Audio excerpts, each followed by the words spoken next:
Movie की शुरुआत में दिखाया जाता है कि जमीन पर जंग होने की वजह से जमीन पूरे तरीके से तबाह हो गई थी, इसलिए कुछ लोगों को चांद पर भेजा गया था ताकि वहाँ पर जाकर वो लोग बाकी के इंसानों के लिए कॉलोनीज बना सके। और जब ये सारा काम हो गया, जिसके बाद ये इंसान जमीन को छोड़कर चांद पर जाकर रहने लगे। लेकिन चांद पर रहना इतना आसान नहीं था, क्योंकि वहाँ पर मेटियोर का तूफान आता था, तो इसीलिए इन्हें ये सारे फैसले बदलने पड़े। जिसके बाद इंसान ने चांद पर माइनिंग करना शुरू किया था ताकि वो चांद पर जिंदगी गुजारने का आसान हल ढूंढ सके। तो बहुत से लोगों को माइनिंग के लिए रखा गया था, जिन्हें माइनर्स कहा गया, जहाँ पर ये असूल भी बनाया गया था कि टीम माइनर्स अपनी फैमिली के साथ ही चांद पर रहेंगे। अब हमें माइनर्स के बच्चे दिखाए जाते हैं जो कि इसी जगह यानी कि चांद पर पैदा हुए थे। वो सभी मिलकर स्पेस रोवर यानी कि जो गाड़ी चांद पर चल सकती थी उसे चुराने की कोशिश कर रहे थे। तभी वहाँ पर कोई आ जाता है, जिससे डरकर सभी बच्चे छुप गए थे। तभी उनमें से ही एक बच्चा, जिसका नाम कैलिब होता है, उसके हाथ में एक कैप्सूल था। उसके डैडी भी एक माइनर थे जो कि काम करने के दौरान मारे गए।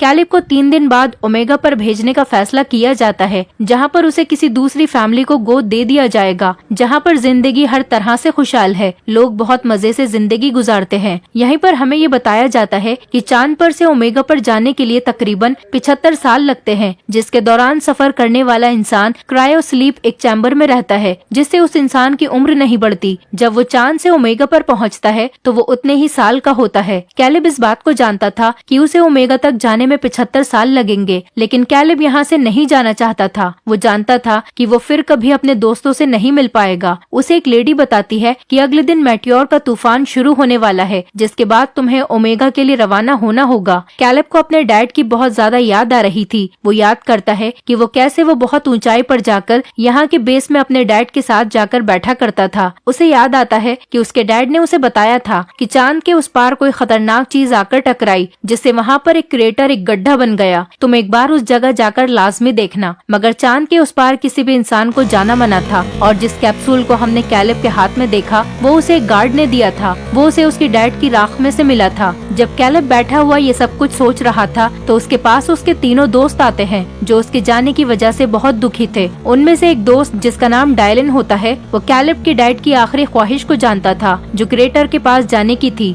डायलन कहता है, क्यों ना तुम्हारे जाने से पहले हम उस क्रेटर को देख कर आए, इस तरह तुम्हारे डैड की आखिरी ख्वाहिश भी पूरी हो जाएगी। लेकिन ये सब कुछ इतना आसान नहीं था। वहाँ पर जाने के लिए जिन जिन चीजों की जरूरत होती है, ये लोग उन चीजों को इकट्ठा करते हैं। अब इन्हें यहाँ से बाहर जाने के लिए एक कोट की जरूरत थी। डायलन बताता है कि यहाँ पर एक लड़की है जिसका नाम एडिसन है। एडिसन कुछ दिन पहले ही जमीन से चांद पर शिफ्ट हुई थी। उसका कोई दोस्त भी नहीं था। वो एक साइंटिस्ट की बेटी थी। तो डायलन कहता है कि शायद उसे कोट के बारे में पता हो। जब वो लोग एडिसन से बात करने के लिए जाते हैं तो वो उनसे कोई बात नहीं करती और फिर वहाँ से चली जाती है। ये देखकर डायलन उसके पीछे जाता है और उसे अब सारी बात के बारे में बताता है। वो कहता है कि मैं शुरू से ही तुमसे दोस्ती करना चाहता था, चाहे सब लोग तुम्हें अजीब समझते हो। एडिसन ये सब सुनकर कहती है कि ठीक है, मैं तुम लोगों की मदद करने के लिए तैयार हूँ, पर तुम्हारे इस मिशन में मैं भी तुम्हारे साथ जाऊंगी। डायलन उसकी बात सुनकर उसे अपने साथ ले जाने के लिए तैयार हो जाता है। अब सभी बच्चे रोवर स्पेस के पास पहुँच जाते हैं। वो सभी उसे चुरा रहे थे।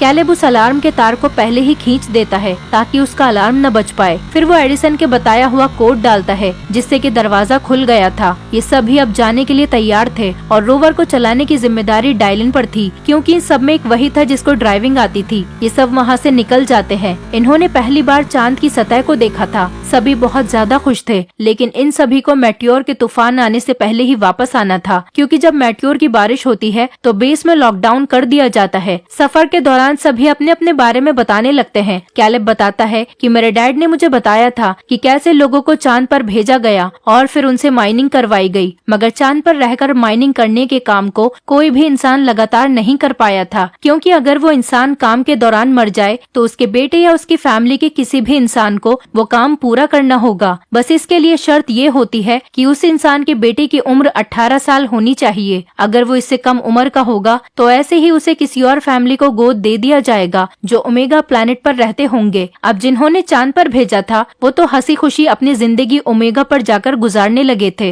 एडिसन कहती है, तो क्या हुआ, बस एक माइनिंग करने का ही तो काम दिया गया था, जो कि सिर्फ 20 साल तक ही तो करना है। एडिसन एक साइंटिस्ट की बेटी थी, तो उसे असल बात के बारे में नहीं पता था। यहाँ पर डायलन उसे सारी बात समझाता है कि अगर माइनिंग करता हुआ इंसान मर जाए तो उसके बेटे को बाकी के साल पूरे करने होते हैं। ये सुनकर एडिसन थोड़ा हैरान थी।